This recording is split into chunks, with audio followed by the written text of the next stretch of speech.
Olá, meus queridos amigos, muito bom ter vocês por aqui comigo. E a gente está aqui, continuando na nossa série no livro A Família em Meia Tormenta, Como a Cruz Redefine o Lar, do Dr. Russell Murray. No último episódio a gente falou sobre a prioridade do reino de Deus em nossas vidas, na nossa família. E se você ainda não assistiu, você já sabe, você pode ir lá assistir agora, antes de ver esse aqui. E hoje a gente vai falar sobre o laço familiar que existe em Cristo, a nossa família na igreja. Este é o Família Diante do Calvário.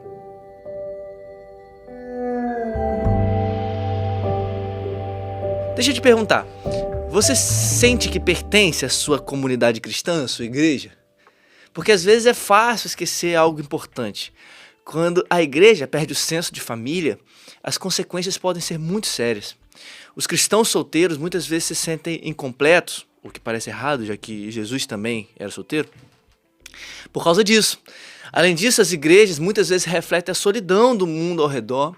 Algumas pessoas, ao se converterem, sentem falta da comunidade, do pertencimento que tinham, até em ambientes que eram negativos. Existem vários testemunhos assim. Existem vários casos de pessoas que em suas gangues, nos seus grupos políticos extremistas ou outras coisas parecidas, se sentiam muito mais em casa do que na igreja. Embora essas pessoas não sintam falta do comportamento ruim que elas tinham, elas não encontram o mesmo companheirismo, a mesma sensação de família nas comunidades que elas entraram. E isso é muito triste. Porque a igreja não deve ser vista como uma igreja de famílias, mas como uma família. A igreja é uma família, não uma coleção de famílias. A igreja é um lugar onde nós aprendemos a ser filhos, irmãos, maridos, esposas, pais, mães espirituais. Na igreja, o nosso conceito de família muda completamente. Quando Jesus falou com Nicodemos sobre o reino de Deus, Nicodemos ficou confuso com a ideia de nascer de novo. Ele pensou nisso literalmente, como se fosse um nascimento físico. Jesus não estava falando disso, ele estava falando sobre algo novo que Deus estava fazendo, algo que era anunciado antes. Então ele estava dizendo sobre como nós nos tornamos filhos da promessa em Jesus. As promessas de Deus não foram feitas a uma linhagem genética ou uma linhagem marcada na pele, mas um remanescente fiel que foi representado em Jesus, que uniu Deus e toda a humanidade. Embora a carne, embora o sangue dê existência física pra gente, eles não podem herdar o reino de Deus. É isso que ele estava dizendo. Nós precisamos nascer de novo. As genealogias bíblicas apontam para um futuro, apontam para Jesus. Jesus sacrifica sua vida e ressuscita, e ele está à direita de Deus, e ele declara que a gente é seu irmão. A nossa identidade está em Jesus, a história dele, a linguagem, a herança e a família dele agora são nossas. Se a gente está em Cristo, a gente tem um pai. A nossa família anterior, os nossos ancestrais são cheios de irmãos e irmãs. Nós temos uma igreja, nós temos alguém e todos nós queremos pertencer, todo ser humano. E na igreja a gente pertence um ao outro, como irmão e como irmã, e compartilha um futuro comum. A gente se acostumou a chamar as pessoas da igreja de irmão. Mas no início da igreja, no primeiro século, essa ideia era muito profunda. Impactou todo mundo que observava a igreja chamar uns aos outros de irmãos.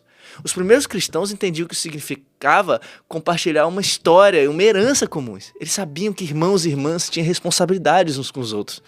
Por isso que as primeiras igrejas eram conhecidas por cuidar dos necessitados financeiramente, de ultrapassarem laços de sangue para morrer pelos outros, a acolher pessoas e transformá-las em família, a ajudar membros a se corrigirem nos seus erros. Como diz o Dr. Moore no livro, né? A gente carrega os fardos uns dos outros porque nós somos família. E se você reparar, a vida tem um curso, queridos. E esse curso é difícil. Nós cristãos sabemos que é uma jornada, nós falamos isso, né? Uma jornada para a futura Sião. E nessa jornada nós precisamos uns dos outros. Já viu quando nós temos que falar com nossos filhos entrando na adolescência sobre a puberdade, afins? É a fase dele. Esse cuidado que temos com eles, nós devemos expressar na vida da igreja em todas as fases. Simplesmente porque a igreja acompanha as muitas fases da vida nessa jornada. A gente vai ter outras mudanças de vida, como a crise da meia-idade, as transformações do casamento quando os filhos saem de casa, o estresse de cuidar de um pai ou de uma mãe idoso que mora longe e são acumuladores, por exemplo, ou cuidar de um pai ou uma mãe que estão enfrentando Alzheimer. A gente enfrenta isso na igreja. E frequentemente a gente precisa de alguém para nos dizer: calma, isso é normal, não entre em pânico. E muitos precisam ouvir isso também. A igreja existe para preparar uns aos outros espiritualmente para as mudanças que acontecem ao longo da vida como uma família. Prepararmos amorosamente uns aos outros para o caminho até a Nova Jerusalém é isso. À medida que a gente avança, a igreja funciona como um sistema familiar onde todos usam seus dons para o benefício da missão coletiva que Deus tem nos dado. O fato de cada pessoa ter um dom para a edificação dos outros é um sinal de que nós pertencemos uns aos outros e podemos pertencer de verdade. O Dr. Moore comenta algo muito interessante no seu livro, veja bem. Assim, parte disso quer dizer para os cristãos conservadores que ter valores familiares é perceber que nossa visão de família é maior que o da biologia darwiniana. Isso pode significar ter um quarto a mais em nossa casa, onde uma vítima de AIDS passará seus últimos anos. Um espaço no sofá da sala para a moça cujos pais a expulsaram de casa quando descobriram que ela estava grávida. Um lugar à mesa de café da manhã para o homem que teme passar a noite sozinho em casa e acabar achando de novo aquela garrafa de uísque. Quando um cristão abre a casa para uma mãe solteira, um homem desempregado ou um adolescente problemático que passou a vida em abrigos públicos, não está fazendo um ato de caridade ou heroísmo. Isso é simplesmente aquilo que as pessoas fazem pela família, sem sentimento de obrigação ou retorno. Somos família. Isso quer dizer que nenhum cristão vive sozinho nem morre sozinho. Não existe cristão isolado. Quantos casos assim a gente pode pensar? Isso é profundo. O divorciado que se converteu está lá na igreja. O adolescente que tem uma família complicada no almoço de domingo e não tem onde ficar em um domingo após o culto pela manhã. O cristão que luta contra as atrações homossexuais e por isso se sente deslocado por não saber ainda sobre sua solteirice. A senhora viúva que mora sozinha porque os filhos já foram embora para outra cidade. Quantos casos como esses nós temos nas nossas igrejas? Como eles se sentem quando eles veem programações apenas para aquilo que nós achamos tradicional? Como eles se sentem quando na ceia os pastores dizem: procure sua família, se una agora ao seu pai, à sua mãe, à sua família. E eles, por não ter pai ou mãe, ou não terem uma família, eles ficam sozinhos e sentem o constrangimento de serem abraçados por conveniência, apenas naquele momento cerimonial religioso. Como que os casais que sofrem com a esterilidade, por exemplo, podem se sentir quando a linguagem da igreja não passa apenas de biologia para adoção espiritual ou até mesmo adoção civil? Um dos textos que eu mais amo na escritura, queridos, é o texto de Atos capítulo 16. Muita coisa acontece ali naquele texto. Mas uma das coisas que Paulo faz ali é atravessar para o mundo da Europa. E ele chega à cidade de Filipos junto com Silas, Lucas, Timóteo. E o que acontece em Filipos é muito bonito. Eles começam a ensinar na beira do rio e uma mulher com recursos, e influente, chamada Lídia, se converte e é batizada junto com aqueles que se converteram também na casa dela. E ela insiste para Paulo e para aquele pessoal para que fique na casa dela por um tempo. E Paulo fica. E ele vai pregando de cidade em cidade, até que ele encontra uma jovem que fica por dias ali, por trás dele, possuída por um espírito de adivinhação, gritando atrás de Paulo: esses homens que nos anunciam o caminho de Deus, eles são servos do Altíssimo. Obviamente o que ela está falando é verdadeiro, mas era algo vindo espiritualmente para perturbar, não para ajudar. Mas existe algo a mais ali. Essa menina, que como eu disse era uma jovem, ela era uma escrava. Ela tinha senhores que usavam ela para adivinhar e eles ganhavam dinheiro com aquilo. Até que Paulo então toma uma atitude de se virar e expulsar o demônio que controlava a menina. E o espírito do mal sai da menina e ela é liberta. E depois disso, os senhores da menina ficam bravos porque eles perderam o lucro deles. E acontece todo episódio lá, depois de Paulo e Silas serem presos, cantarem, e o texto continua, vale a pena você ler. Mas existe algo muito especial que precisa ser visto ali. Aquela menina era uma escrava, vivia debaixo da opressão demoníaca e humana. Onde estava a família dessa menina? E agora ela se converteu. Queridos, onde você acha que ela foi acolhida? Por quem ela foi acolhida? Lídia era a primeira convertida daquele lugar, na sua casa se reuniu uma igreja e a menina então agora tinha um lugar para ficar, um lugar para pertencer. Provavelmente foi ali que ela foi acolhida. Uma frágil jovem, vivida por um bom tempo nas garras do mal, agora estava, enfim, em casa, em família, na igreja.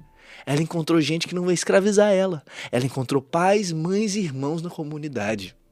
A natureza, queridos, familiar da igreja faz com que as questões familiares sejam importantes para todos, não apenas para as famílias individuais. É assim que a Bíblia trata. As instruções para maridos, para esposas, para filhos, para pais, por exemplo, em Efésios ou em Colossenses, foram escritas para toda a congregação ouvir. Os problemas do casamento de alguém dizem respeito à igreja inteira, não só ao casamento. As dificuldades dos membros solteiros também são de interesse de todos. Nós pertencemos uns aos outros. As questões familiares não são apenas para aqueles que têm uma família, como geralmente a gente pensa. Todos viemos de algum tipo de família, mesmo que a gente não conheça essa família. Nós somos chamados a cuidar uns dos outros e a sermos cuidados também. Isso não é apenas para os casados com os filhos. Todos são chamados para ser pais, para ser mães, irmãos ou irmãs, independentemente se eles têm uma família biológica ou civil. Paulo tratava Timóteo como filho na fé. Ele também utilizou uma linguagem materna com as igrejas que plantou, falando que gerou elas em Cristo. Ele escreve para Timóteo para tratar os mais velhos como pais e mães, aos mais jovens como irmãos e irmãs, com toda pureza. E isso é crucial para a gente seguir o caminho da cruz, onde Jesus esteve. Ele mesmo na cruz redefine isso quando ele entrega a mãe dele a João e João a sua mãe. A gente precisa ter mais pais e mães espirituais que liderem e cuidem dos outros dentro da igreja. E assim que a igreja vai conectando as gerações. A gente falou no episódio passado que Jesus disse que carregar a cruz significa estar disposto a se afastar de pai, mãe, irmãos e irmãs. E a igreja primitiva, queridos, estava cheia de pessoas que fizeram isso. Não porque eles quiseram. Não é que a gente briga com a família porque quer. Não é isso. É que na igreja primitiva houveram muitos que foram rejeitados por suas famílias porque eles aderiram a uma nova fé. A se filiarem a algo que era considerado como uma seita naquele tempo, chamado cristianismo. E eles saíram de uma cultura onde o respeito pelos deuses era muito importante. Muitos morreram porque foram entregues pelos próprios pais ou pelos próprios cônjuges ao governo romano. Isso significa que em qualquer igreja saudável e em uma igreja em missão, a gente vai ver muitas pessoas enfrentando o mesmo tipo de rejeição familiar pelo fato de serem cristãs. Então, quando essas pessoas chegarem até nós, a gente precisa mostrar que eles não estão sem família, mas que eles encontraram uma nova família. Jesus mesmo disse isso, quando ele responde a Pedro sobre o questionamento de Pedro ter deixado tudo para seguir a Cristo. Jesus diz que todos aqueles que deixaram casa, irmãos, irmãs, bens, propriedades por causa dele e do evangelho vão receber em troca, neste tempo, 100 vezes mais. E no mundo futuro ainda vão ter vida eterna. A gente deve esperar perseguição nessa vida, mas a gente também deve encontrar na comunidade cristã 100 vezes mais a família que a gente perdeu. A gente já falou sobre isso, mas é importante falar de novo porque tem tudo a ver. Colocar a família acima do reino de Deus traz 2 problemas principais, queridos. Primeiro, a gente substitui um Deus vivo pela adoração da gente mesmo. E segundo, a gente perde a capacidade de amar a nossa família como a gente deve. O amor familiar é algo positivo, é ordenado pela Bíblia. Mas quando ele se torna supremo, ele vai se tornar egoísta também e contrário ao evangelho. Então pare e pense, imagine alguém observando uma igreja do outro lado da rua, pensando em se aproximar. Se a pessoa ouvisse que só seria bem-vinda se estivesse acompanhado de uma família nuclear, né? Isso não seria o evangelho genuíno. Se essa pessoa entrasse e visse que tudo naquela igreja gira em torno de famílias biológicas, isso não seria fruto do evangelho genuíno. Existem muitas pessoas observando a igreja de longe, esperando ouvir as boas novas de que Jesus convida todos para fazer parte de uma família unida, não pelo sangue biológico, mas pelo sacrifício que ele fez por nós, o sangue dele. Nós estamos atentos a isso, a essas pessoas? Quem que você pode adotar hoje na sua igreja? Quem que você pode tratar como sua mãe ou seu pai? Quem você pode acolher?